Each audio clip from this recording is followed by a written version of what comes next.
Puerto Rican kid, bald head, loves snakes, loves Blizzy, Sergio Chacon. Yeah. What up, Pa? Peace. Welcome to the DBS podcast. It's your boy Sergio Chacon, aka Blizzy Chacon. That shit whack. I mean, it's always gonna be Dirtbag Shit podcast. The DBS podcast.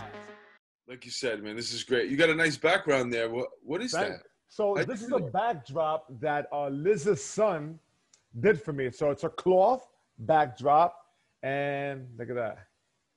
Wow. Cool, right? So he designed it for the podcast, and then Liz, as a birthday gift, decided to get the drop cloth so I could, shoot episodes from the crib.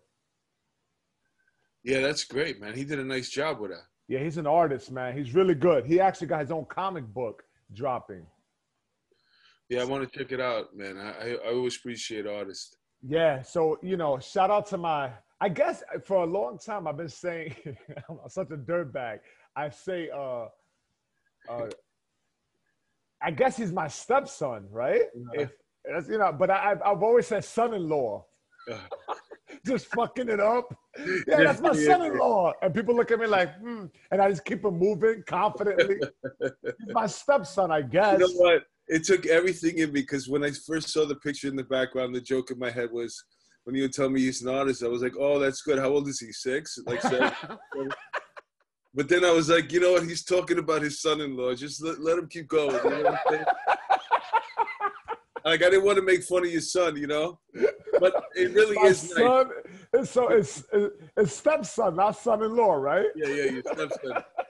But no, it's really good artwork. But, just being a dick, I was going to say, oh, how old is he? But then I left it out. So I don't want to do that. If we're going to talk, I don't want to do that anymore. You got to do all that. You got to pull the trigger on all that shit. Like, yeah.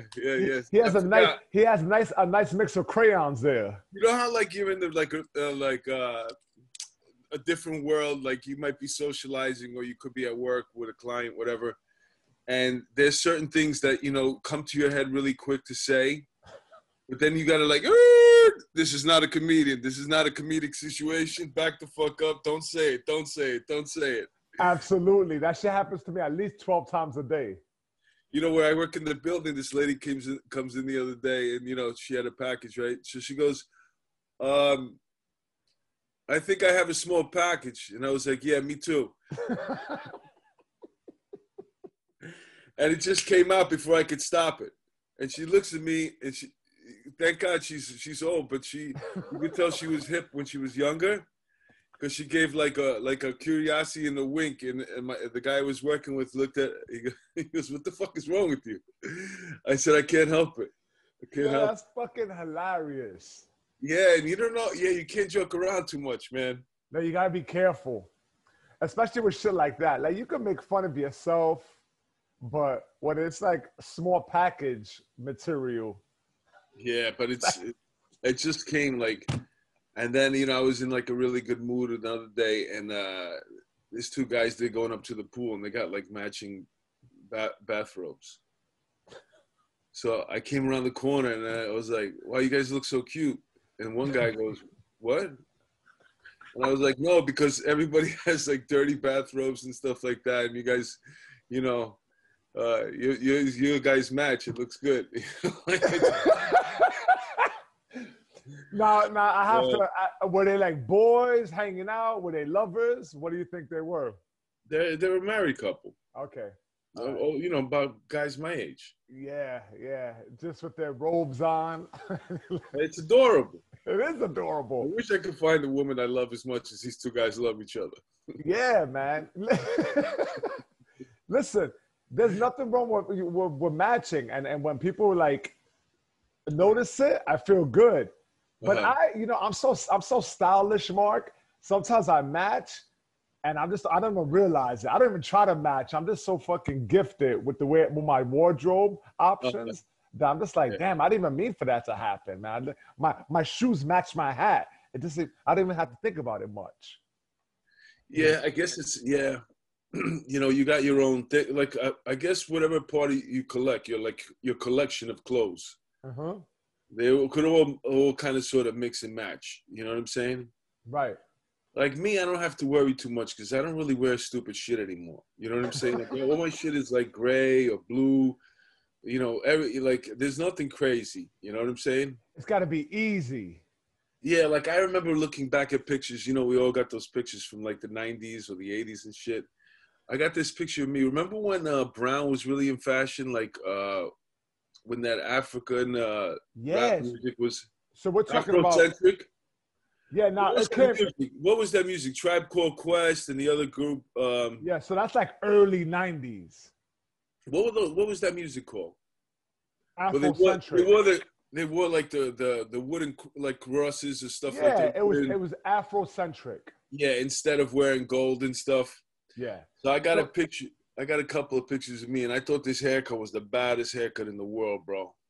Like I had a line like this, all the way over here, and it was all bald here, and then it started right up here, and I had all this brown shit on me, bro. That's fucking as big as you are too. Like you're people don't realize you're like 6'5", right? First, I'm 6'4", but here's the thing. You're too big to be drawing attention to yourself that way. Most people don't realize how tall I am because they're judging me by my face. See, I have what's called a short face. Like my face would be appropriate on a much shorter person. I never noticed that. Yeah, well, people always go to me as soon as they meet me, if they for the first time off my photo or watching me on something, they always go, "Oh, you're a lot taller than I thought you were going to be." Yeah. And then I always say to them, "Yeah, it's because I have a short face," which is better. It's better than having. You ever see somebody with a long face? Like that's you think? Well, nah, yours is almost it's bearing on slightly long, but it's not that bad. It's long, Pop. It's not that bad. One time this young kid came up to me. I didn't know the kid at a park. And she looked at me and she said, "Why the long face?" And she ran off. And all day long, I was trying to puff on my cheeks to even it out. I was like, we used to work with a guy in the task force, and he used to have a really long face. Saliano was his name. And we always used to go to say like Woody from what's that cartoon? Toy Soldier. What's that? Yeah. Woody. It was like that, like long, like a Jay Leno long, because Jay Leno's long, but like a moon. But he had the jaw, you know, like when you got like the pronounced jaw, but also the bottom teeth, the head of the front teeth. Oh yes, he had an underbite. He's like this. Yeah, there's a whole thing of that's a whole English thing. Yeah. Like the kings married within their first cousins and their brothers and sisters, and I forget what the Rosenblums or something like that. There was a whole family of. And then they look like French Mastiffs. Royalty, yeah, with the big chin. That's what they call. So what the fuck were we talking about? How you have a short head and your coworker coworker had a long head, face. No. Well, I said it's better than having a long face. I mean, a tall face, because people, if you're ever talking to somebody and they're sitting down and then all of a sudden they stand up and then you're like, "Oh shit, I thought you were going to be taller." Yeah. You're the type of dude though that you always adapted to the styles, because since I've known you, you've had like 12 different hairstyles. And I'm glad you have one that's appropriate right now. Yeah. Because you at one time, not long ago either, and you have a nice collection of your photos. Like you got a nice archive, and I wish we could pull these shits up. But not too long ago, I like this haircut. I think it's appropriate. I think it falls on your face properly. But when you had the layer feathered Farrah Fawcett shit, I love that shit, bro. Yo, I didn't know what to think, bro. Like, I didn't even know where you got all that hair from, because you had like a buzz cut for years. And then I didn't see you for like 4 months. We're on the road together, and you come in, pull up in the car, and your hair's like blowing in the wind and shit. Uh-huh. It looks so soft. Well, you know what, man? I always wanted to do it. And I did it, but it's a big pain. It's a big pain in the ass. Just let it grow out. To let it grow out. Yeah. And it looks like a pain in the ass to maintain that shit. Yeah, there's very few good days. There's a lot of bad days. Why did you go lower right now? I can hardly hear you. How about now? No, you're low. I don't know, Pop. I didn't do anything. What the? Hey, how do you get? Oh, you got the earbuds in too. I don't know how to hook up my earbuds to this thing. Is it really low? You want me to take it out? I can't hear you. Go ahead. Yo. There you go. You sound much better. I sound much better now? Yeah, way better. You don't have earbuds, right? I do, but I don't know how to hook it up right now. That's all right. I'm going to try to put these back in. Let me see something. And I can edit all this shit out. So it's all good. How about? What happened? Can you hear me now? Yeah, but you're way lower. For me, anyway. Why do you need to hear that? So you can hear me better? Yeah, so, with these Zoom meetings, a lot of times you'll hear like a snap, crackle, and pop. Like when you walk up the steps and your knee snap, crackles, and pops? You'll hear that with this audio sometimes. And you know what? We're very fortunate that Zoom provides this for us, but it's super compressed. Therefore, there's little kinks in it, and the earbuds reduce that a little bit. Yeah, I think when it comes to these, especially Zooms, I think most people have a certain, they're not expecting much in quality, production quality, really. I think you can overdo it and waste your time. It's when I'm listening to a podcast, if I'm picking it up on YouTube, it's just a glance at what the two people look like before this whole shit started. You know what I'm saying? And then I'm driving. Then I'm driving, and every once in a while, like if I'm listening to Joe Rogan and they're putting something up on the screen, I realize, okay, I'm gonna have to wait till I get home to go, because I'm not gonna be able to see it. Plus, there's screenshots on my phone is so small. Right. You know what I'm saying? If they ever go to or refer to something that's on the screen, so you don't have to. Don't worry so much about the sound. Yeah, I personally don't like when I'm listening to something like, if it sounds a little grainy, like the Wu-Tang first album, I'm okay with that. If it sounds a little like muffled, I'm okay with that. I just don't like sporadic pops, like that shit like drives me nuts. But that's me. I'm not sure if my dirtbag listeners give a fuck about that. They know what they're getting. They got a DBS podcast. You know what it's like too? It's like when you had the earbuds, but it was cracked a little bit. Remember when your earbuds used to crack? Yeah, that's fucking annoying. Your headphones used to crack, and then like you'd be talking to somebody, you could hear it at the bottom. Yeah. How about, you ever got shocked by an earbud? No. Yeah. I had earbuds that were shocked. I'm like, what the fuck, man? It's amazing how technology, where we're at now. I mean, the Bluetooth, I don't use any of those wireless earbuds. Do you fuck with those? Yeah. How do you like them? I love them. I would lose them. You haven't lost them yet? That little fucking dental floss box. I lost one pair, but that was because I lost the whole bag. But at least you lost the whole bag. But like losing one would infuriate me. You got one good one? Yeah, listen, there's a lot of shit you got to keep, I'm very meticulous with I know where everything is. All the time I have like a little routine that I do. Yeah, I guess I'm making it a bigger deal than what it is. You fucking take them off, you charge them, you put them in the case, that's it, right? It happens, though. I find myself looking for them a lot. Yeah, I don't like that, man. But with these long ones, I find like they last long. I can feel it. This shit in the ear, I feel like they're going to fall out.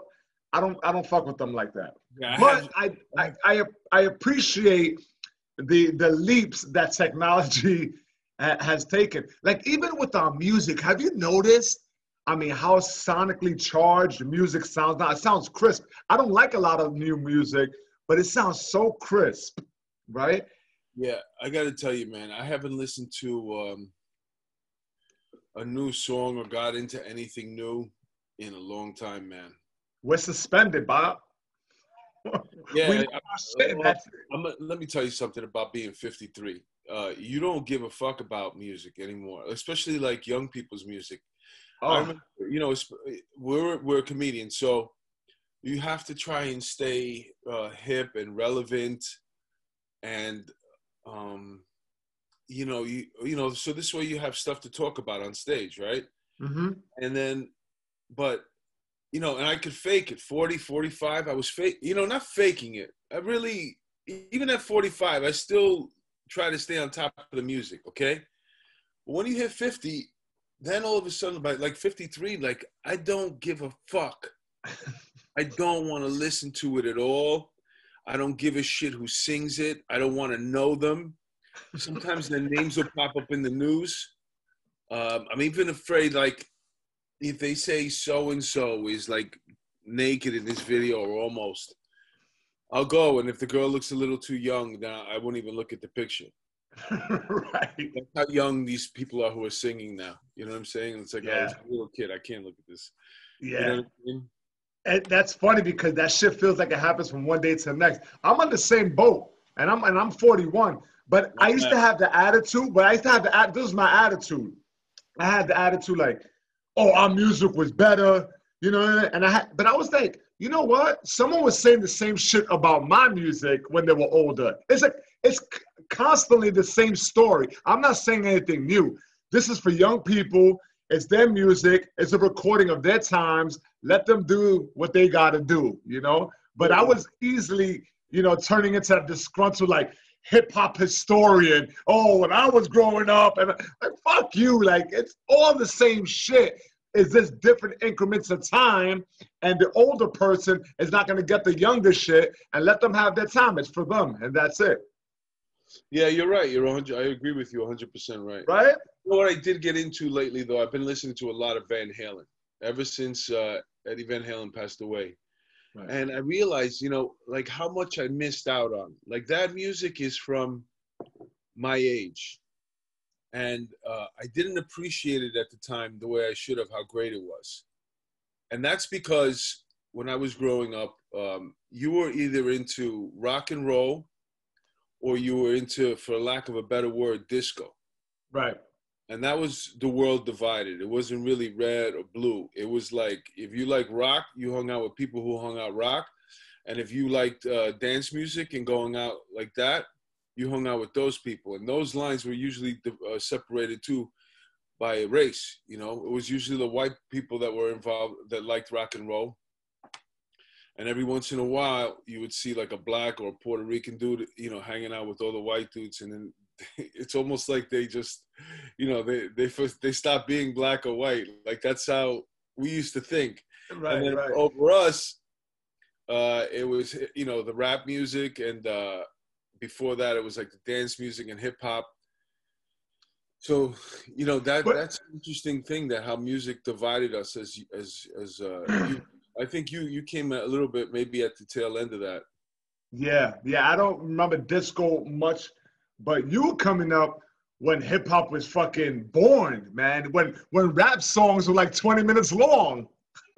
Do you remember that shit? I remember going to dances, and you know, like it was almost like racial, like almost.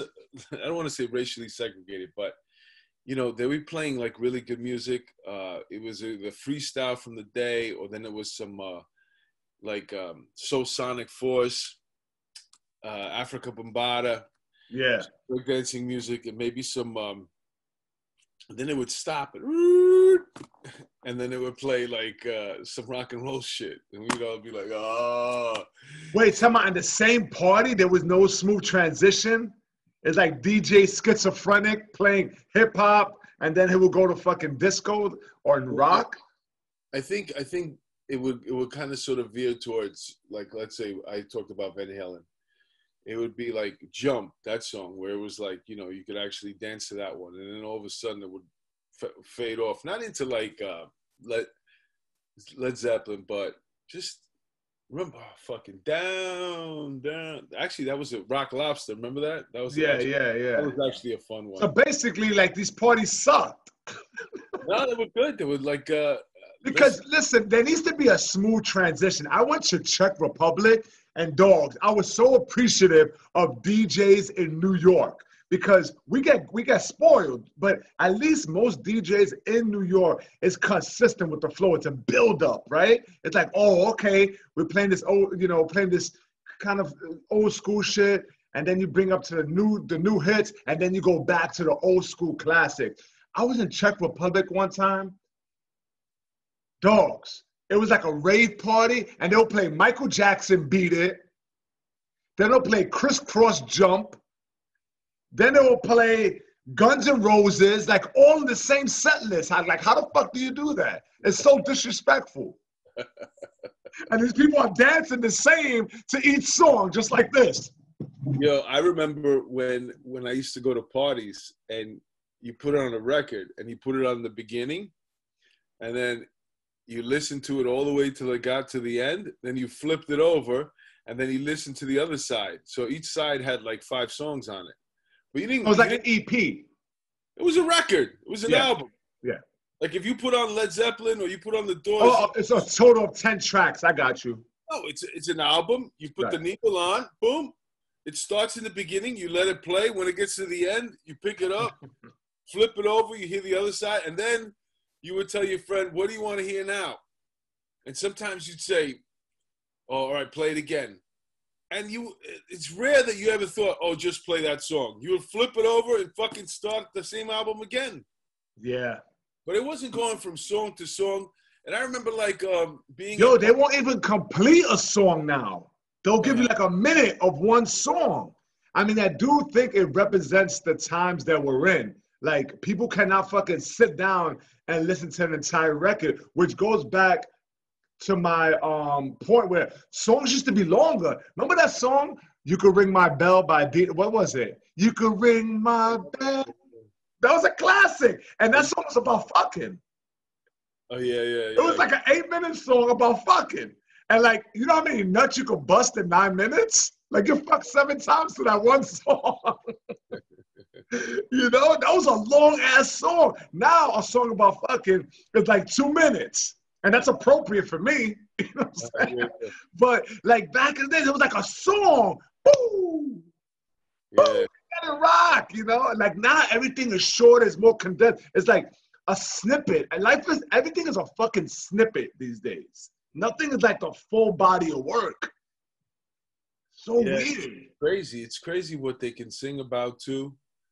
And you know, it's actually like the average person hears, like, just, you would never let your mother hear a song if there was like a curse word in it, or if they were saying something, you know, she came in, you put that out. That was like hidden, you know, that was quite, you know, you never played that around adults. That was just for us.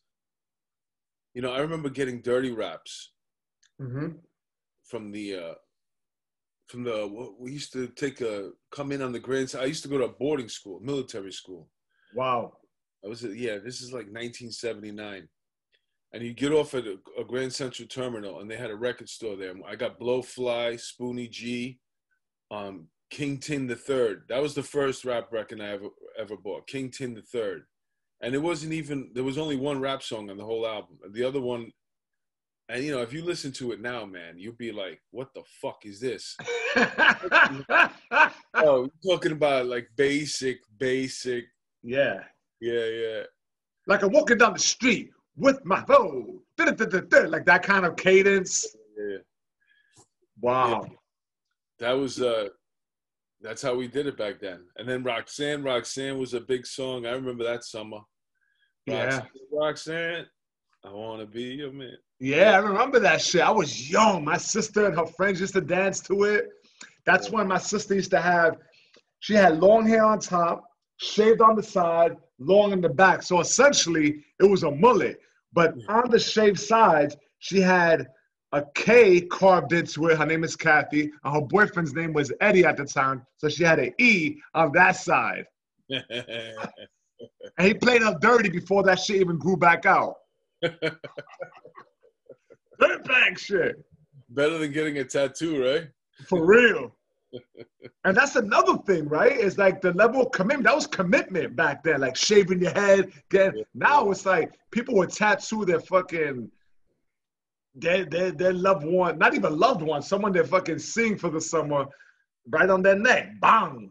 It's all out of control right now. I don't want to sound old, but this shit is wild now. Like even the drugs that the drug of choice, you know, I like to drink and I like to sniff every now and then, you know, a few years back. But now it's like a concoction of exotic drugs. I don't even know what they are. Granted, I didn't know exactly what was in the blow. You know what I'm saying? It was a roll of the dice, I guess. But now it's like Xanax. It's like Percocet. It's like syrup. And syrup is a concoction of cough syrup and like 3 other things. I have no idea. It's like liquid heroin. Like these kids are wilding.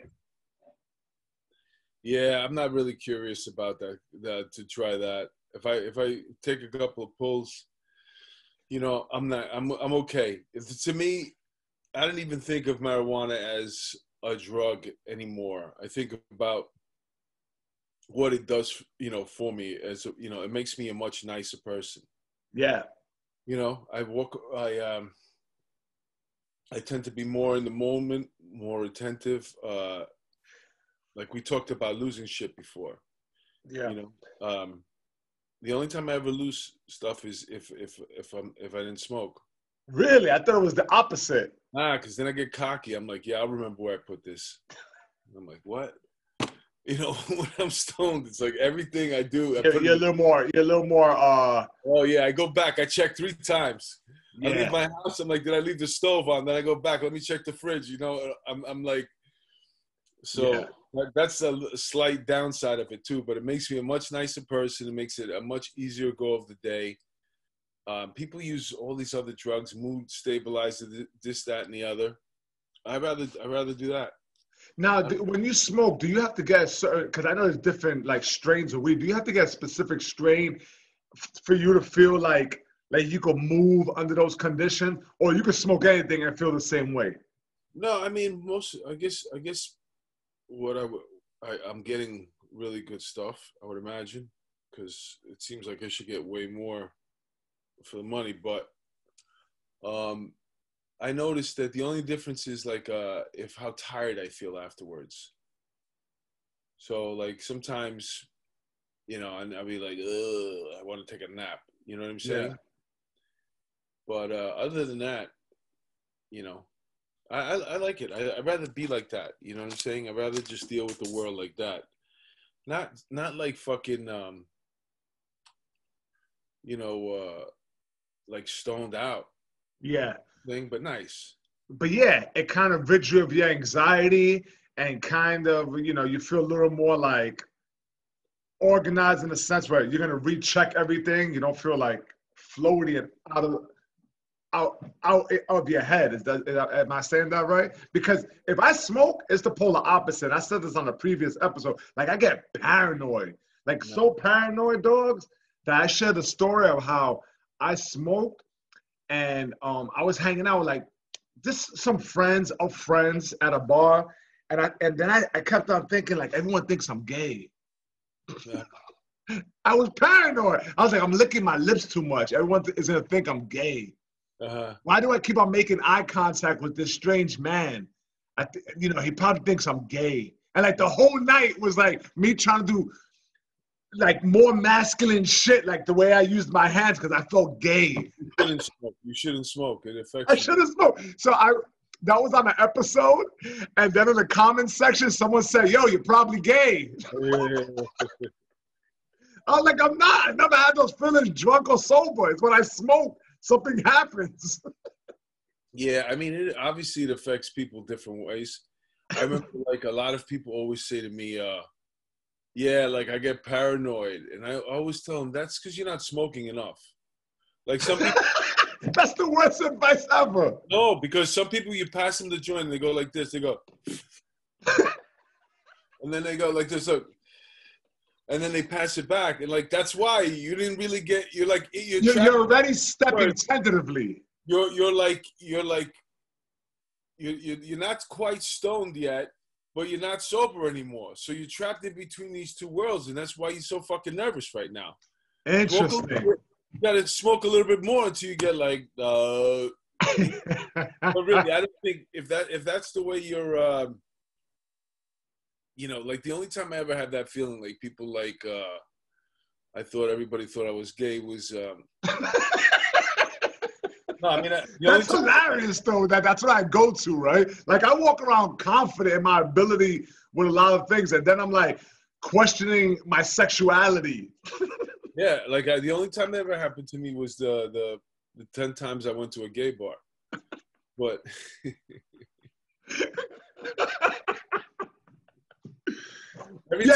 How many times have you been? Bars, I always feel like people think I'm gay. Back to a gay bar by some hot chick. Yeah, that actually happened before. Yeah, of course it does. You're following the hot chick. Oh my God, come to my friend's bar and she's hot. Exactly. So now you find yourself in a gay bar and you're making eye contact with a good. And you're having more fun than any other place you've ever been to. Absolutely. I remember I brought this girl to she asked me to drop her off in the gay bar. And I don't know, one thing, somehow I'm inside there. Her friend, maybe it was the lure of free drinks. It was like supposedly like a Monday night. I was in between spots years ago. And, you know, next thing I'm like, I'm not fucking staying in here. You know what I'm saying? But then I'm looking up and Fame came on the screen. They had these huge screens. And it was the scene. Do you ever see the movie Fame? No, I haven't. Yeah, it's a great movie. It's about the school in New York, the Performance Arts High School. There's one point where all the kids are in the auditorium and they start one by one. They stand up, and the song is "I Am the Body Electric." Okay. They're singing, and one by one, and it's a fucking great scene. And I love that fucking scene. Right. You know, some people would say, you know, like really has a gay overtone in it. But I love that scene. Right. And then after that came on. Something else on another screen. Oh, it was the Tony Awards, and Hugh Jackman was winning Tony Awards for the Magic Man or some shit like that. And they show him dancing, and I'm thinking, you know what, that motherfucker, man, not only is he a good-looking dude and a good actor, but look at him dance. And then he was singing, and I'm like, oh shit. And next thing you know, I said, I'm realizing I'm having a lot of fun in this place. That I like on TV on. You know, this is shit I'll be watching at home. All this gay shit. I was like, oh, it was I had no fun in that bar, in that fucking, the 5 hours that I was there. No, I'm just kidding. Yo, I have the same feeling. Every time I went to a gay bar, it's never been a bad time. It's never been like, oh, you know, there's dudes that move around. Oh, I'm not gonna, gay dudes gonna try to fight. No one's trying to fight. They might flirt with you a little bit. And I honestly, when a gay dude like flirts with me, I don't mind it. I'm like, okay, like a gay dude hits on me. I'm flattered, and I'm flattered. And I kind of walk with a little beat to my step. I'm a little bit like, all right, thanks. Yeah, but what you're saying is cute, and I get it. You know what I'm saying? But there are dudes who look at you in a certain way, and you realize this guy would be fucking trouble. Like if we had a fight, and you don't want to be fighting somebody, and they're trying to kiss you at the same time. That's because, especially like you're like, oh, like taking off your shirt. Yo, stop, man! Why are you making me do this? Stop. Although I will say, my interaction with some gay guys hitting on me has been a little aggressive, and it always falls on the day of the parade. I used to work at a Petland Discounts years ago, right? I was so proud of my job, Mark. I was so proud. All my friends were selling drugs, and I was selling parakeet seed. I was so proud of my job. When you just know you're doing something good. I'm working with animals at a young age. All my friends are fucking doing dirtbag shit in the street. And I used to wear my polo Petland, discount shirt. I had my name tag right here. I didn't need to put the name tag on until I got to work. I would wear it outside. I would wear non-prescription glasses. I would iron my Old Navy, slacks. Timberland boots, chuckers, tied up. We always left our Timberland boots untied. When I went to work, they were tied. So I would Great. That's great that you had the job. What was that? That's great that you had that job. Yeah, man, I loved it. Job when I was a kid. You didn't have a job when you were a kid? Not like that I loved. You know what? Oh no, I was too busy fucking chicks. You know, that was kind of sort of my job when I was a kid. No, I was consumed with that, but I really wanted to get a job. I like the way you talk about like it's a burden. Yeah, I was too busy just fucking chicks. But no, I really wanted to get that job where everybody knew you from that place. Like you were the guy from the record store. Yeah. Yeah, you were the guy. Yeah, I love that's Yeah, I loved it, bro. Like I loved it. I used to come home smelling like cedar chips and bird shit, but it was the shit. Like I loved it. And so there was different Petlands in the city, right? This is the second one I was transferred to. So this is on 6th Avenue and like Waverly Place in the middle of the village. And one time, the parade was in full effect, the Pride Parade in full effect. And you look out the window right by the 10-gallon, fish tank. You saw like gay guys doing cartwheels. Women with their breasts out and, just being festive. So I go out for lunch. And I'm walking by a group of, these, flamboyant gay guys. And the straightest looking one comes out of the crowd and he goes mad close to me. He goes, yo, God bless you. You're beautiful. And I was like, because he looked straight. Like he just looked like, and the way he spoke, like nothing about him was gay. I mean, it was gay, but it was definitely like I definitely like felt my body go inward, like natural defenses occurred. Like my body tightened up, my fist clenched, I looked straight, and my asshole tightened up. Like I was like, ugh. But he was like, yo, God bless you, you beautiful. And I was like, ugh. Yeah. And then I was like, damn, that's the way women feel when guys aggressively hit on them when they're walking down the street. I remember going to Brighton Beach when I was a kid, and you go to the bathroom, and they used to have the pull-up bars and the dip bars right by the men's bathroom, which is a horrible place to put dip. The only person who would put pull-up bars and dips next to the men's bathroom is if you were designing it for a gay park. Why would you do that? So I'm like, I'm like a prepubescent, like old enough to go to the beach with my friends. Back then was like 10 or 11 years old. You take the train to the beach, but young enough to still like, what am I going to, and you go in the bathroom and then all of a sudden it would be like, it was dark in there and you could see the eyes, almost like Lion King when they look over the stall and stuff like that. Oh man. It's weird, right? And you always remember the eyes, right, of someone looking at you. And gay men, those dark, they have a certain stare. They have a stare. They look at you and they pierce you with their eyes. They go, right? They pierce you. So we don't sound bad. I got to tell you, I used to go to clubs when I was a kid, dancing. When we talked about the rock and the disco. Well, I started dancing when I was like 14 years old. So we used to go out to clubs, 15 years old, 16 years old in the city. And we were into dancing. That was our shit. The same way we were into comedy, that's the way we were into dancing. And you'd go to a club and you'd say to the doorman, how is it tonight? And they'd say, it's good, mostly gay. And you'd be like, all right, fuck it, let's go.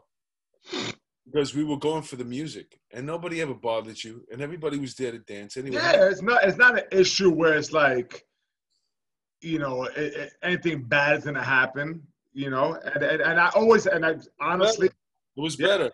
Yeah, it was better. A lot of times I preferred, that group over, than a regular. If I was with like a group of my friends and there was like a gay vibe in there, it was just a better party in a lot of respects, especially if I went with like a group of girls, because then that's like, it's just more of like a party rather than like a predatorial state with other dudes trying to hit on your girls. Yeah. I mean, I remember working the gay parade. Well, now they call it the Pride Parade. It used to be the gay parade down in the village as a cop. Right. And I remember, those were, some of the best. That and the Halloween parade, those were, to me, were the most fun. You ever had to work the Puerto Rican Day parade? Yeah, a couple of times. Did that suck? It's a long day. There's a lot of attractive girls and stuff like that to keep you busy, but it's the only other parade that's longer than that. Let me guess. The West Indian. Yeah, that thing is like a weekend. Yeah. I mean, people just get charged. Listen, the fact of the matter is when you have a large body of people like that, drinking in that sun, and a cult mentality kind of develops. They're bumping into neighborhood rivals. It's just a concoction for a recipe for a lot of bad shit that can happen. Am I correct in saying that? Well, I mean, things happen, but for the most part, it's a festive day. It's like in the 11th hour. You know what I'm saying? Like when the thing is going on a little bit too long now. Yeah. People should have left a while ago. Who's still hanging out? And now they're fucked up, like you said. Yeah. But for the most part, I mean, other than that incident in Central Park where the people were, remember that where the girls were going through a gauntlet and the guys were. It was awful. Yeah. And these are isolated incidents. It doesn't represent it, but unfortunately, those are the fucking memories that pop out to a lot of people. Well, they were big time New York stories. Yeah. Those were stories that made headlines in New York. Yeah, I mean, so what happened was, it was like, what was it, like 2001, early 2000, these girls they got caught in a gauntlet and guys were throwing water on them, and then they had like their shirts pulled off, and there was a guy with a camera that filmed this shit, and it was scary to watch, man. It was like watching dogs like fighting for a piece of meat. It was disgusting. Yeah, I think that the whole thing escalated, and there was some girls who were coming through, and they knew what it was about. And then you had other people who were just walking, and then whatever. I don't want to bring the show No, that's some real shit. No, it's fine. It happened. I mean, but for the most part, the days were fun. Yeah. Listen, if you can go to work and everybody's going to be out in the same place that you're going to be anyway, but you're getting paid. Yeah. You know what's funny about a big story like that? I remember going out that weekend, or maybe it was like the following weekend, but I remember the sentiment was still thick, and Puerto Ricans were mad unpopular. That shit stuck around. Because I remember going into a club, and my friend Sabin, he was like 6'2", he's all muscle. He was a big fucking guy, but he didn't dress like the rest of us. Like I would wear Air Ones and Timberland boots to the club. He would wear like linen pants rolled up with sandals. Yeah. But he was huge, right? So they didn't want to let us in the club for whatever reason, Mark. For whatever reason. And he starts to get excited. He's like, "What do you mean I can't get in? Let me in." And I remember he had these traps. Like he almost couldn't move his neck. Like, "What do you mean I can't let in? What the fuck, man? I got money. I'll pay for me and my friend." And he's like, and the guy's like, "Get out of here. No, you can't come in. You can't come in." And then he's like being persistent. He's being a pain in the ass. I'm saying, "Save, let's just go to another club." This is Webster Hall. And he goes, "No, fuck that, man. Let's go. You should let us in." And one of the bouncers goes ahead and said, What's this going to be? A repetition, another day at the Puerto Rican Day Parade? Oh, shit. Yeah, so Saban was like, "What you say?" And he starts shaking his head. He picks up a police barricade, those blue ones, and he throws it. And this is all done with sandals on. Uh-huh. So visually, it's just ridiculous. Right?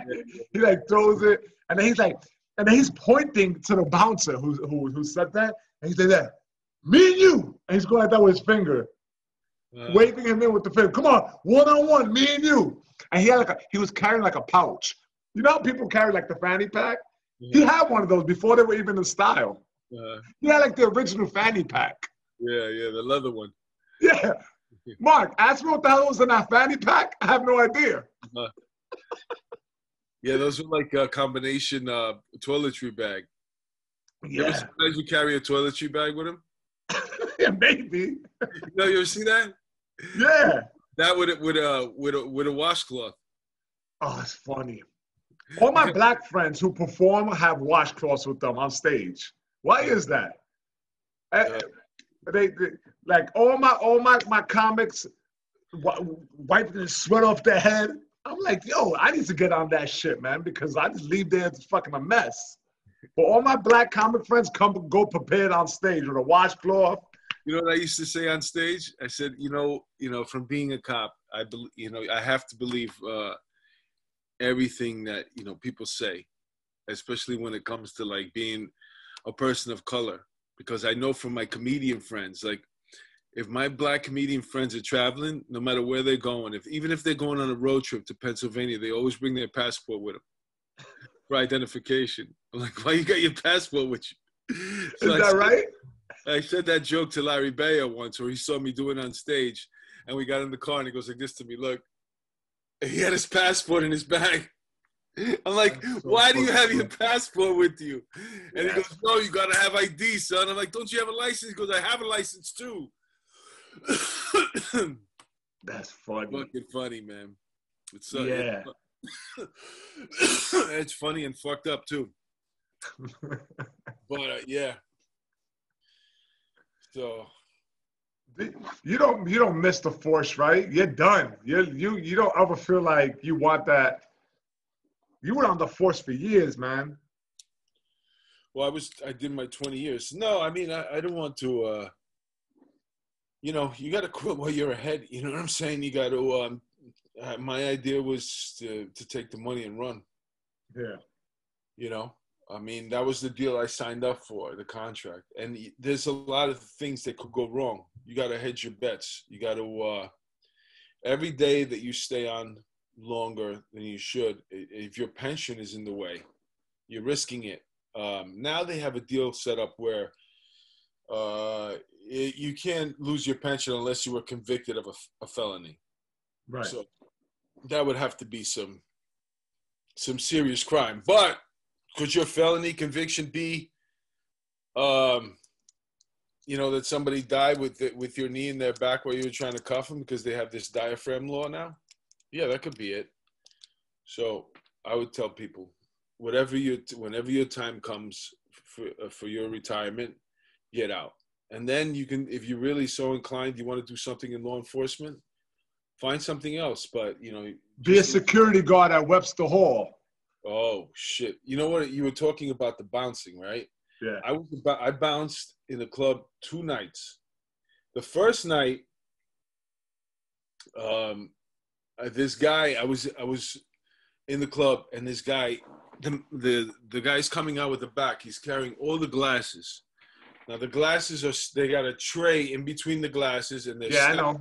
Right. So he's coming out like this, and some kid goes underneath him like this, and he hits him from underneath, and all the fucking glasses go. And I saw who does that shit? I saw the kid who did it, right? So I ran after him. I grabbed the fucking kid, and I'm bringing him towards the door, and now his friends start grabbing on him and pulling him back. So I had to turn around, whipped around, and then I dragged him out again, and this time head first out the door. Wow! All his friends come out. Yo, he didn't do nothing. And then I was with this other guy. His name was Igor. Big dude, bro. Just a giant, a judo guy.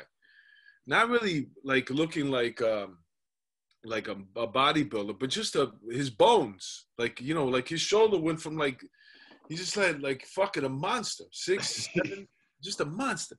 He takes the guy, he's holding him, and he smacks him like this. Bam, like, off the car. It told all the guys to get out. So they all fucking left. Then I was on my way home walking to my car, and I could swear that I saw some of those guys waiting for me. Nothing happened, though. And then the next night, my friends came to see me at work, and somebody passed me a drink. So I was drinking a little bit, and then we were smoking a little bit, too. Back then, you could smoke in the clubs. They were passing it to me. I was next thing you know, I was on the dance floor. And this guy comes up to me, the same guy, Igor. He goes, "Hey, what are you doing out here?" He had this accent. I said, "I'm protecting the dance floor." And then he goes to me, you dancing on the job and shit? Yeah, he goes, you know you're fired, right? And I said, yeah, I know. And I just came back to this. That's the only job I ever got fired from. Oh, that's funny. So he fired you right on the spot. Igor was your boss.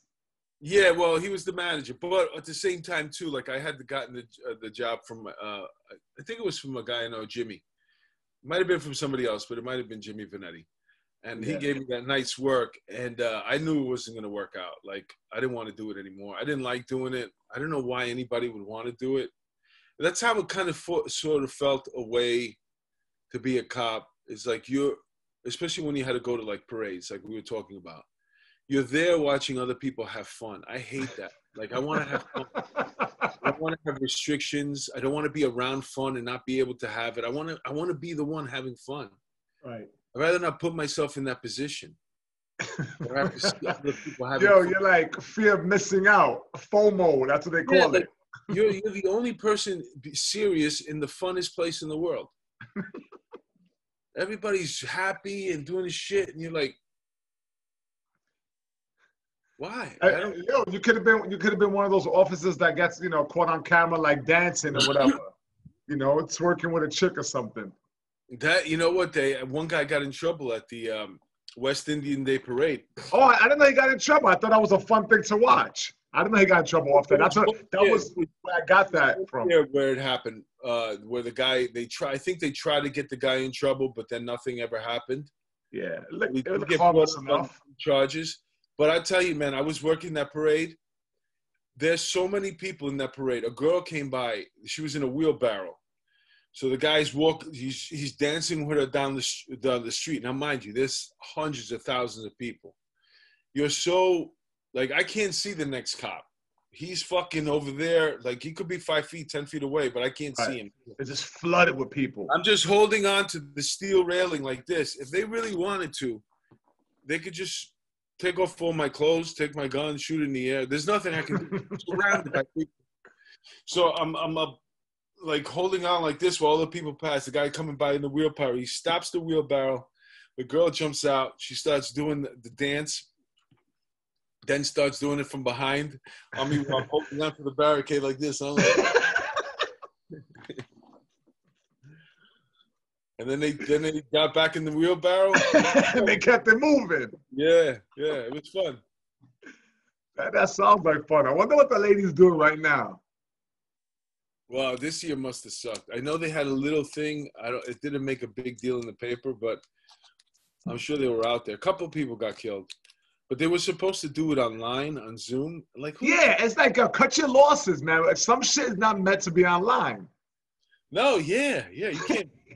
Me and my wife, me and Liz were talking about that. We're like, what, the West Indian Day Parade virtually? And these people are getting their costumes done. I'm like, what?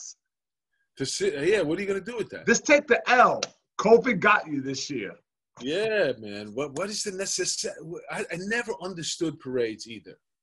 What the fuck is everybody so happy about? No, man, they're celebrating their culture. Fuck that. Every year, to celebrate our differences. We're supposed to be coming over here, and everybody's supposed to be getting along, and we're supposed to all, be one. And then at least I just don't like the heavy. I don't like crowds, man. The crowds annoy me. As I walk down the street. I live in the Lower East Side. I see a crowd of people in the corner, and they don't disperse as I'm walking through my dog. That annoys me. So parade, the idea of a freaking parade in the middle of the heat, people stepping on the back of your heels, drunk people. Like, I don't want any parts of that bullshit. Yeah, I don't get it at all, man. I think they should get rid of all of them. That's not gonna happen.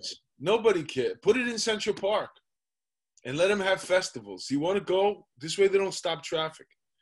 Trying to get around in New York City in the summer, it's a fucking nightmare. Every block there's some other fucking nonsense going on.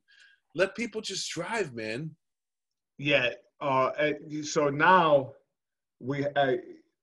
it's all over the place. I mean, a lot of people had left New York, which, by the way, I want to ask you, when people say, oh, New York is going back to its old ways, its old New York. You know, that's the biggest bullshit I ever heard, because people don't know the old New York. Like, old New York thrived, and you know this better than anybody, thrived on criminal activity. Like, we're talking about old New York, when the mafiosos were, up in abundance. When you went to 42nd Street, they were like stick-up kids. Mm-hmm. You know, there was dudes that would come from different boroughs and go to 42nd Street to get their hustle. Like, you know, bootlegging was real big. And that shit, that's old New York when you talk about the economics and how it thrived. Right now, we have people who've left. There's a little more graffiti. The quality of life is kind of shitty, right? The streets are dirtier. Drugs, drug use is more blatant, and there's more violence. But as far as like the old New York, it can't be compared.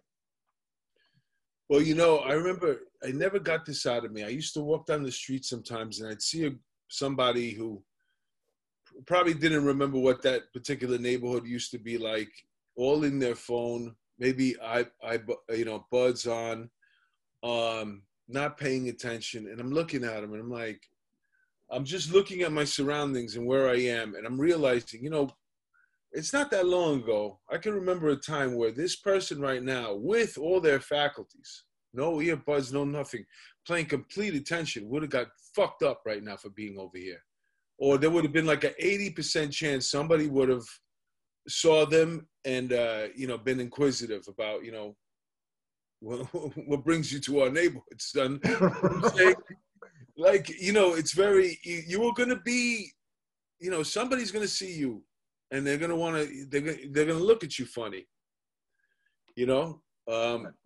and these people, like, they got away with so much for so many years, because I remembered it. I'm like, look at this fucking person just getting on the elevator over here, not even realizing what's coming, walking behind them. And they're all going to realize it now. Yeah. It's like, listen, it's, if that, they're going to figure it out. And, unfortunately, what happens? Neighborhoods get segregated again. And the same exact thing that we're trying to avoid, it's what's going to happen again. Yeah. People aren't going to want to live in the bad neighborhoods again, because now all of a sudden they become bad neighborhoods again. Yeah. Bad by meaning high crime, violent crime. We used to use the words violent crime and drugs. Drugs doesn't, see, look at Oregon just legalized drugs, by the way. All hard, even cocaine. I'm moving to Oregon. Baby, yeah. Let's go. It's legal. You could be naughty out in Oregon. I mean, heroin, cocaine.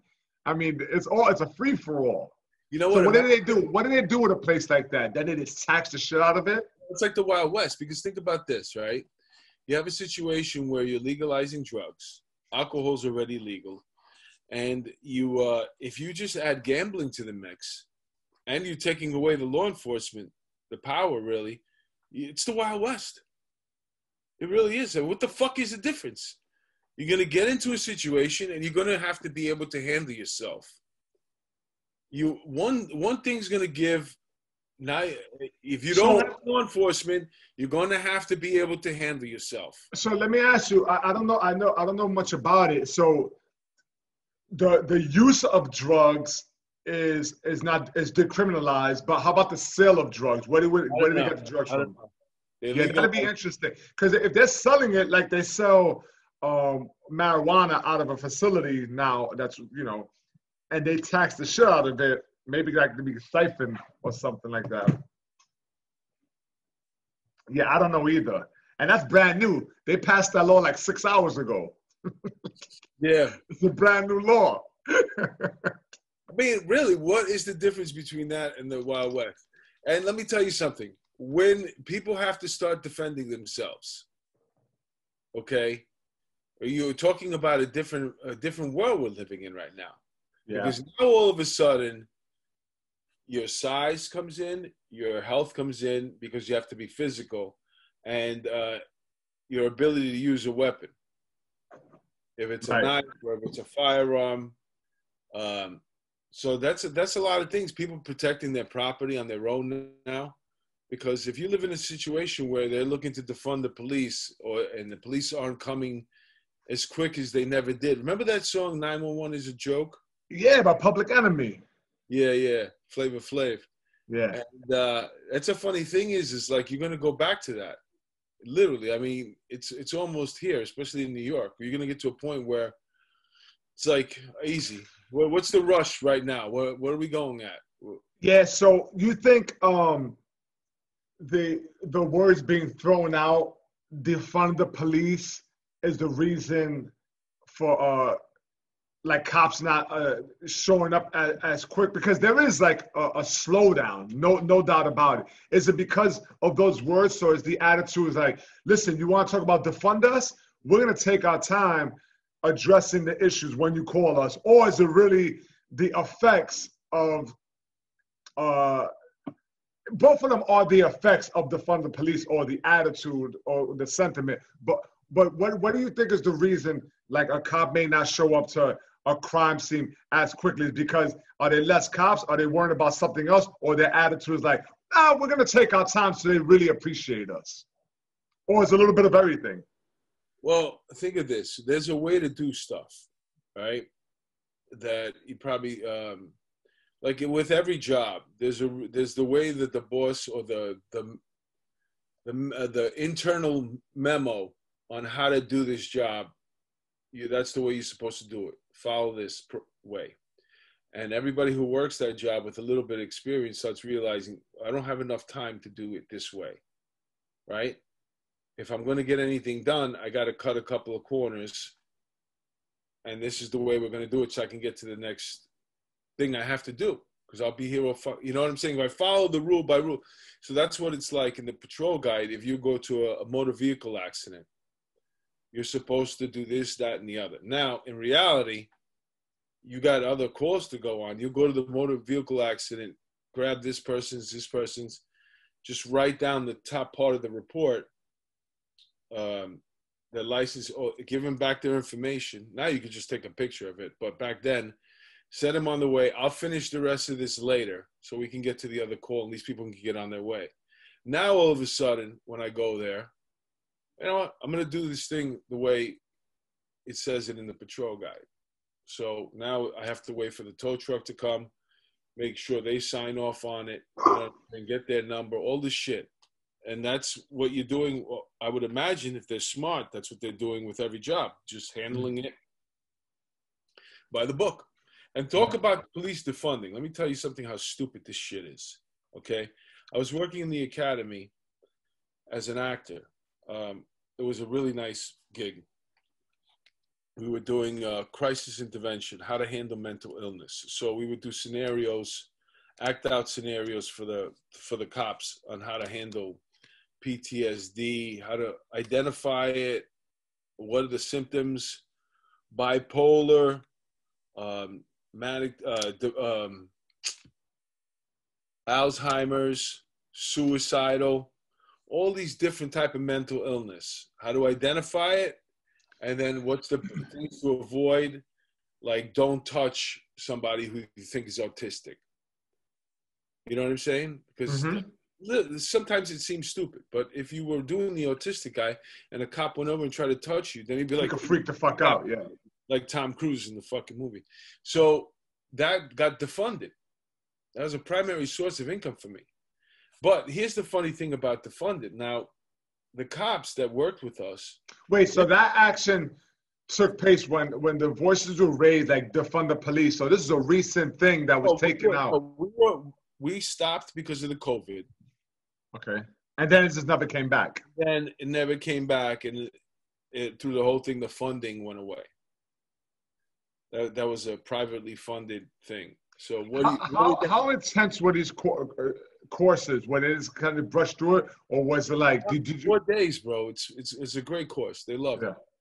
You go 4 days. First of all, you have people who have had mental illness come and sit down and talk to you. Successful people who had nervous breakdowns, this, that, and the other. So you realize it's not just crazy homeless people. One of the persons that comes and talks is like The guy was a Fortune 500, CEO, and he had a fucking nervous breakdown, lost it. He comes and talks. It's really interesting. The second day, you get classes in the morning about certain mental illnesses, and then when you come back from lunch, you'll get the scenarios. So now they have to handle the jobs. Long story short, we get defunded, and the cops are still cops. They're still working. They just moved them around somewhere else. The only people that got punished or defunded were all the actors, which I'm the only one out of all, I think it was maybe 12 or 14 of us that was a retired cop. Everybody else they're just actors. You know what I'm saying? I'm an actor too, acted the whole time on the job, but they never were cops. They from outside. Right. And I didn't even get the job through the thing. I got it from outside. But the clinicians too, they got released. So now the only people that were hurt have nothing to do with police. And now you're not getting that training. It doesn't make any it's so fucking stupid. And that's why all these things always turn out to be fucking stupid. Yeah. Those cops are still cops. They're going to finish their 20 years. You're never going to get rid of them. It's all the other people that work outside that are getting money from the police department for various things. Those are the people that are going to lose out on their fucking income. It's just fucking asinine all over the country. You can't get rid of cops. They have contracts. Well, in New York anyway, big municipalities, other fucking small states. One thing when I hear defund the police and I hear the ideology behind it, taking money. One thing is that they say they want to take away, like for example, like in New York City, that we don't. They feel like they're too militarized. They don't need the tanks, and it's too militarized. So with money like what's the point of having it right now anyway? During the one time in history when we fucking needed it, they wouldn't let you use it. So what is the point? You want it? Take it back. Did you see a fucking helicopter during these riots? I didn't see a fucking helicopter for 4 months. Meanwhile, it's the greatest fucking tool. You can fucking film from up there, put the spotlight on, see exactly. I have seen helicopters. I saw helicopters. They couldn't use it. They couldn't use the horses. They couldn't use the fucking dogs. And all this shit you couldn't use. So what is the fucking point when you need it the most, you can't use it? Take it. Not only that, but they're saying, they don't want cops to handle mental illness, drugs, or homeless. Take it. We don't want those fucking jobs anyway. Yeah. You want to give it to social workers? Give it to them. Yeah. Nobody wants those. The only reason why cops handle those fucking jobs is because nobody else wants to. You think you want to fucking deal with homeless people? Send the clinicians out. Send them out for the mental, for the emotionally disturbed. I mean, nobody wants it. So, and that, you know what they're going to do? They're going to get there and they're going to get scared and they're going to call the cops. The whole thing is asinine. It doesn't make any fucking sense. So is that an idea, or do you think that's going to actually go into effect, that a separate agency takes care of those sort of calls? Okay. So like a homeless person acting erratic. Okay, I'm gonna take you through it, okay?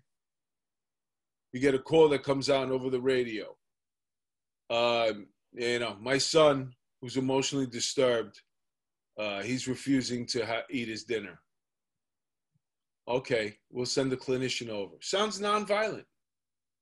But who's going to determine that? That's a call you're getting from 911. Do you know how many times you show up to a situation and it's nothing what the call was? Like, just for example, mental illness. It's a burglary. It's not a burglary. The guy has dementia. He's trying to get into what used to be his building. You know what I'm saying? But you don't know unless you talk to them. So you can't send a clinician on its own. You got to send a regular radio call there first. They're going to evaluate the situation. Oh, yeah, you know what? The boy just won't take his medicine and eat his dinner, and hopefully somebody can talk to him. So then you call, okay, you can send a clinician over. So now a police car has to bring him. Probably one cop will drive the clinician over. and then they'll handle the job. And these two guys will go back to answering the radio.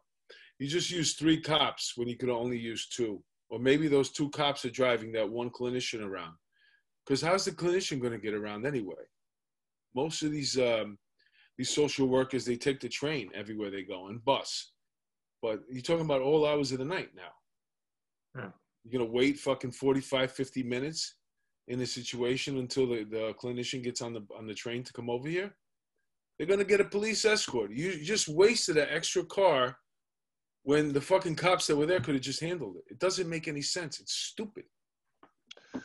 Yeah, I don't know. I mean, you know, if the clinician can't do the job, they'd be like, "Hey, cop, can you help me out here?" But maybe the clinician, maybe the clinical person could do it, de-escalate it, because that's the issue, right?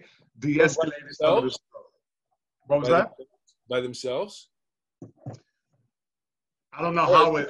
Question: when that door flies open, and the person comes running out of there with the knife, because that's what happened. The mother called on the son. He was this, that, and the other. Cops. Oh, you're talking about a recent case. Yeah, mother calls on the son. He's not taking his meds. Cops pull up in front of the house. Door flies open. Kid comes running out with a knife. Yeah. Now that person wound up being dead. But now you put a clinician there, same situation. Maybe they're dead instead. Yeah. Because they're not armed. Yeah, they're not armed, but I wonder what situation that just happened. What was that? That's just happened. Yeah. There's a lot of problems with dealing emotionally disturbed people because, you know, sometimes people have, you know, yeah, I don't know. See, I don't know if those clinicians, their approach right off the bat can assist with de-escalating that rather than getting a violent response. Forget about de-escalating. You're walking towards the house. There hasn't been a word exchanged yet. The door comes flying open, and somebody comes running after you with a knife. There's no words. But I'm saying there are situations where they in the meantime, we're going to take one for everybody. You got to do one at a time because they're all different situations. A clinician's probably dead right now. And that, ensuring these clinicians, I'm sure, is the biggest hurdle. Because, you know, cops are indemnified. You know, they have a certain amount of insurance if you die. Now, we're going to give these people $1 million insurance right now. We're opening up the city budget to, and now they're unarmed. You know what I'm saying? We could face a lawsuit. If this cop dies, we definitely have to give him the $1 million. You know what I'm saying? The family. So there's so many things to consider. That's the reason why they didn't, you know, pull the string on this. Because my thing in the academy was supposed to be 3 parts. You get the training, you get the scenarios, and then you go out in the street and you get the clinicians in the car with you.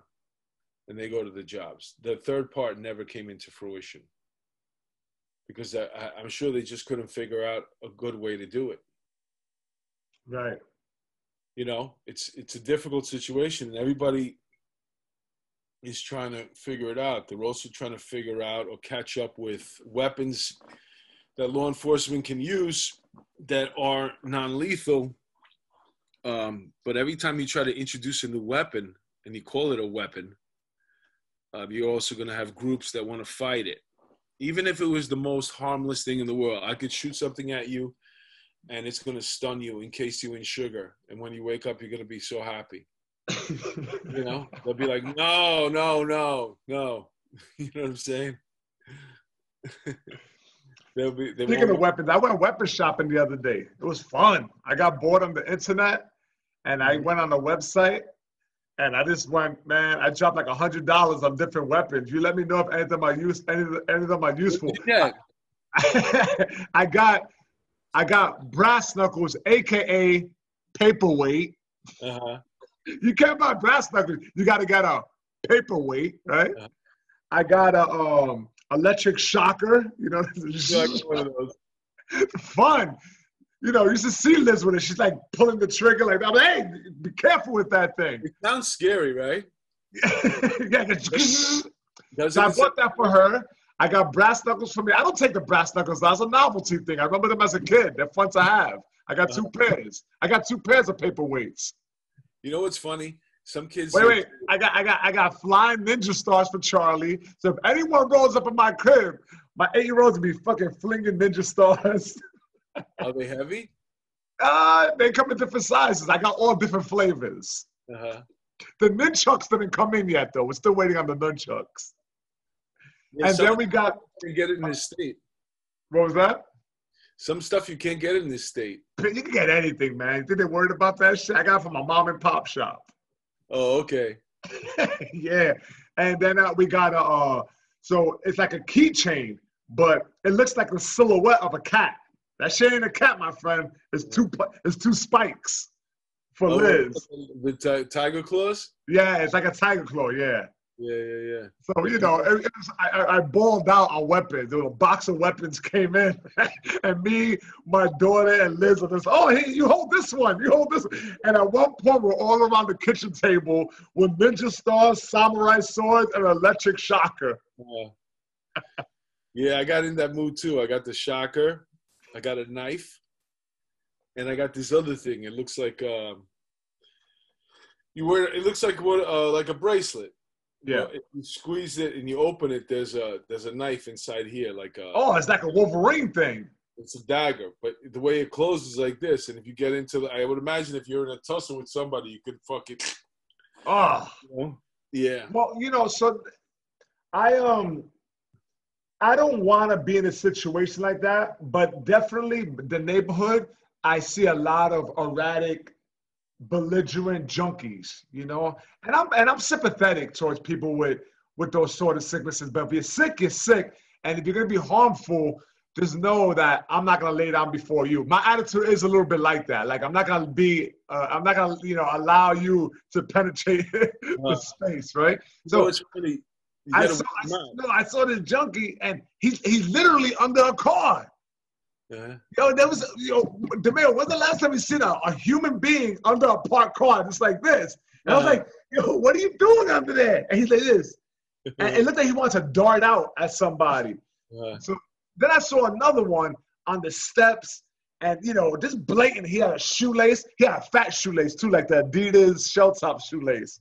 And he's, like, shooting up, and he had, like, the needle, and I was like, you know what? If I have to get in a tussle with any of these guys, I don't want to have to use the quick 1-2, you know, soft drink and a biscuit. I want to, you know, I'm going to need a baton or something. I want a little bit of an extension.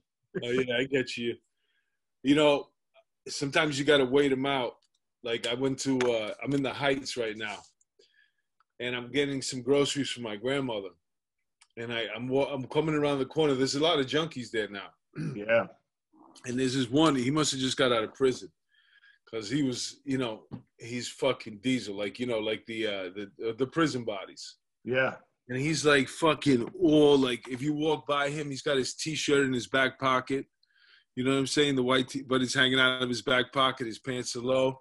And he's grilling everybody, like, you know, getting in your face. Yeah, he's a big, young motherfucker, right? Yeah, but, you know, I'm obviously much taller than him, and if you're smaller than him, you can run away from him. But I can't, like, back down. If I'm going to fucking walk past this guy and he's going to try to do this shit to me, we're going to have to go at it. Yeah. So then as I see him, I'm like, shit, what am I going to do? I don't want to cross paths with this guy. And then I'm looking at him. And then all of a sudden, I could tell he's a junkie. And in between grilling everybody, he starts like leaning out. And then he just starts leaning like this. So I just waited him out. And then I went inside the store. I got everything that I had to get. And by the time I was ready to come in the door, I could see him. He's going off again, like fucking, like he's doing to the music and, you know, like fucking doing that old school dance. And then, you know, talking to some lady, yo, what's up, mom? And then all of a sudden, he's like, that's when you made your escape. And I just, me and the like 5 other people I made him wait behind the door. They no, wait, he's gonna go away in a second. Give him a second.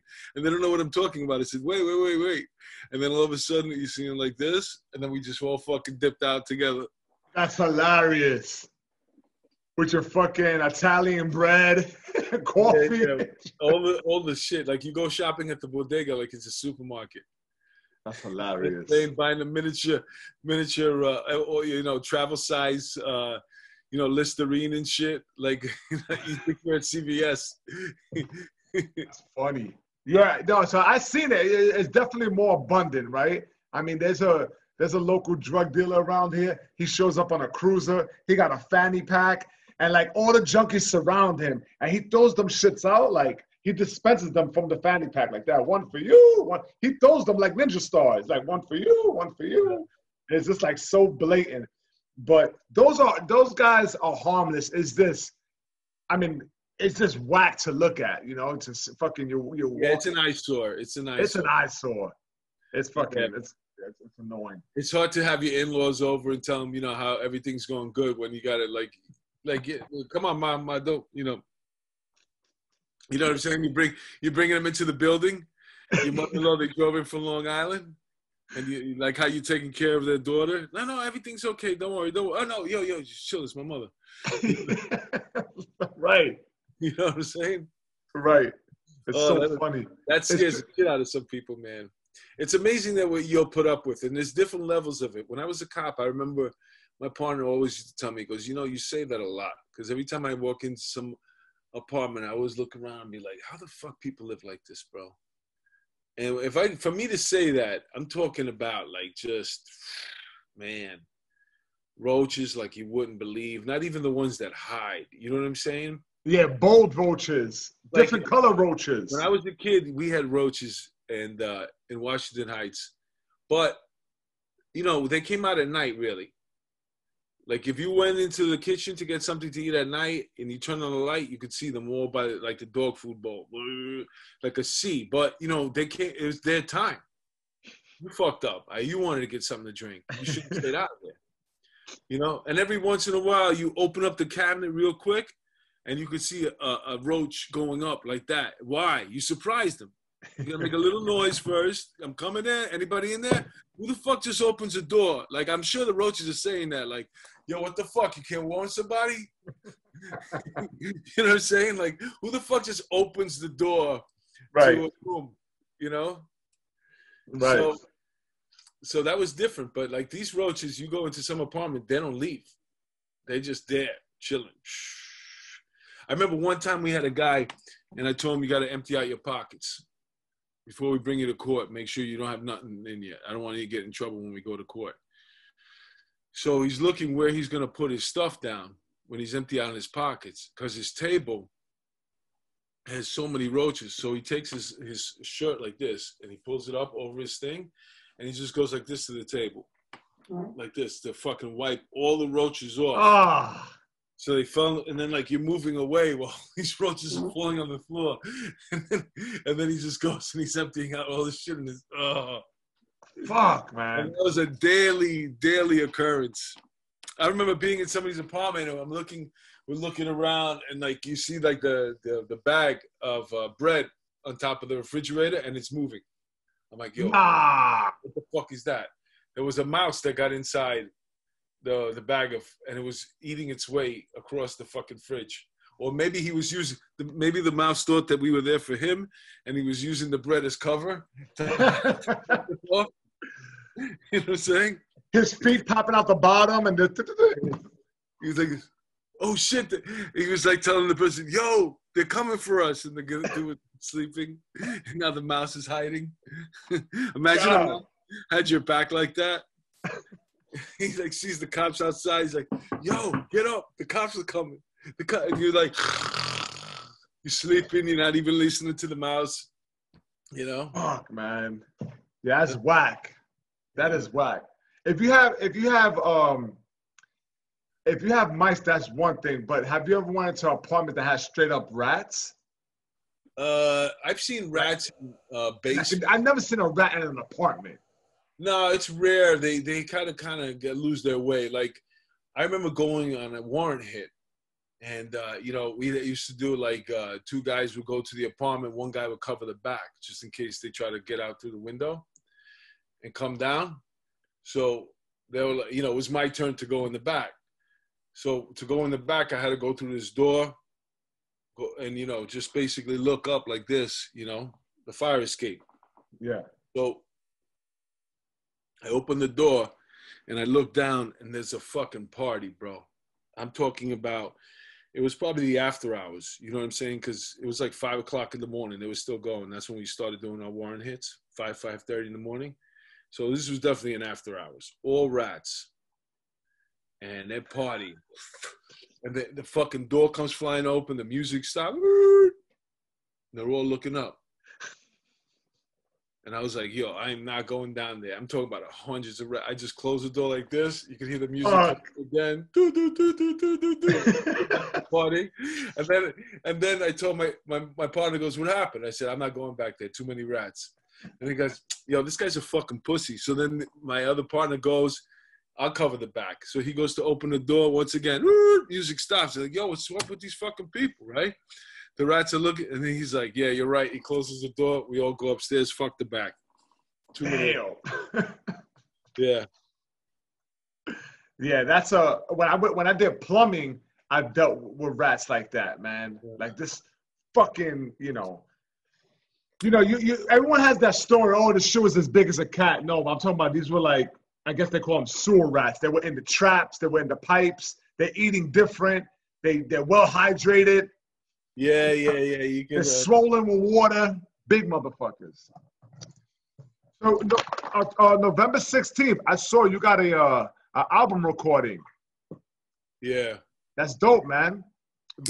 So when have you had the time to put an album together? Have you just been doing the writing on your own, or you've been doing like spots and you're piecing that together for the album? What? With the album that you're recording. There's really very little preparation at all. I mean, yeah, because I'm like, how the fuck do you drop an album? But here's the thing. I'm going to tell you something, all right? I got approached with doing this, and I'm thinking to myself, December was supposed to be the original date. Because this was like all pre-COVID. You know what I'm saying? Got you. And then, listen, man, what the fuck are we going to do? How long are you going to put shit off, postpone it, not do it? To me, I'd rather just keep fucking plowing ahead. Yeah. And just keep doing what I'm doing at the best, as the fastest, the highest speed that I can. It's like you're in the water and you're going against the tide. You know what I'm saying? And you're trying to get momentum. You're trying to get to a point where you could break through the tide and you'll get some fucking clear sailing, because everything just keeps pushing you back. And I'm refusing to lay down, refusing to wait. Fuck it. Let's just do it, man. Then tomorrow is not promised. I think it's a great idea. I think you're gonna have a level of enthusiasm for something like that you probably haven't had in a long time too. And I say that for anybody recording an album now, because a few heads are doing it. So I think it's dope. I think it's smart, and I think it's gonna be fantastic. I mean, there's a certain freshness and enthusiasm that's gonna be attached to that you wouldn't get if you were working and hitting the road and getting a lot of spots. So I think it's pretty fucking dope. I want to go. Listen.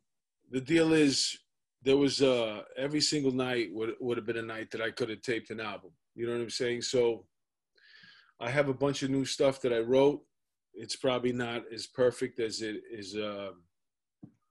could have or would have been. But then again, listen, this is where we are in time. So fuck it, let's just do it. I mean, I've been doing this shit for 23 years, man. I've recorded plenty of things before, but it's like, if you can't do it, like, let's just say you showed up tonight. I says, oh, you want me to record you with I'll submit your tape for so-and-so. What are you going to do? You're going to say no? You'd be like, yeah, all right. What the fuck? I'm here anyway, right? And now you wind up getting it. And they wind up using that fucking tape for the actual show itself. Right. You know what I'm saying? So you never know when this shit's going to happen. You just got to either take advantage of the moment or try and create your own. And I'm trying to create my own. So there you go. Right. Remember, before I let you go, remember when we did that, we had a joint effort. It was, we wanted to do a DVD comedy. It was like, it's going to be an hour long. We were supposed to do like a half hour each. And you had like your boy from the gym film it. Do you remember that shit? We did that at Laugh Lounge. And then your boy lost the footage. I'm trying to think. I remember we had that thing about Third String. With me, you, was it Imagine? No, it was me and you only. We had like Kyle Ocasio and Kenny Garcia warm them up. I did a half hour. You did a half hour. We packed it out at Laugh Lounge. And then the footage was lost. And I'm so glad because lo and behold, I thought it'd be a great idea to do Blow before my set. And I went up and I was a fucking mess. Really? So when you told me, yeah, Serge, I mean, this is what happened when you hire a guy from the gym. He lost all the footage. I was like, yes, because I was on stage like this. It was like the worst thing I could have possibly did to myself. My underwears were popping out. Like I had sweat stains. You know, I just remembered who that was too. So I hope that footage never surfaces, is what I'm trying to say. Yeah, me too. Who knows? So you had a great nostalgia. No, you had a great set. Yeah, it's so weird that something like that could happen. Just don't lose this recording. I think we did some good stuff here today. I think it was a lot of fun. I'm looking forward to sharing it. Yeah, for sure, man. I appreciate you. I got my own podcast too. It's called Police Off the Cuff. If you liked some of the stories that I told you tonight on this, what do you call it here? The DBS podcast. DBS, dirtbag shit. And the acronym lends itself to dogs, boxing, snakes, dirtbag shit, of course. You know, so the acronym. Dog box, yeah, that's great. And I love the story with the working in, what was it, Petco? No, it was Petland. Petland discounts. I got a bunch of them. I remember going there to get a hamster, bro. Yeah. We got two hamsters, Papo and Kuka, and then they wound up having fucking babies. And hamsters like to fuck. Oh man, we had all these little tiny little things running all over the apartment, man. My grandmother was so pissed. Yeah, she's thinking they're rats. Yeah, we had to get rid of all of them. You're in the hoods selling hamsters for $5. Yeah. Anyway, I appreciate you, man. What are the details for November 16th? Because this episode will come out. Yeah, I'll send next week on Monday. It's Monday, November 16th. We have two shows, 7:15, 9:30 at the Hudson Mercantile. All right, dope. 500 West 36th Street. It's on the roof deck. It's going to be really, really nice. 500 West 36th Street, Hudson Mercantile. Dope, man. All right, that's what's up, man. Yeah, this episode's coming out in 3 days, man. So it'll be well before then. Yeah, it'd be dope. I'm definitely gonna attend that because I gotta support my man, and I'll be like sitting in the front. I'm like, it's COVID. Don't worry about it. Keep on plowing through, Bob. Everyone knows it's COVID. It's COVID time. Don't worry about that one. I'm good. I just got tested yesterday. Yeah, I had that shit for sure, and but I still move around with a mask, being cautious. But I definitely had that shit in March. Anyway, Papa, I appreciate your time. You're the man. Enjoy the rest of your day. And I'll see you on the 16th if I don't see you before then. All right, brother. I love you, later, man. And I'll send you this. All right, cool. Thank you. Peace.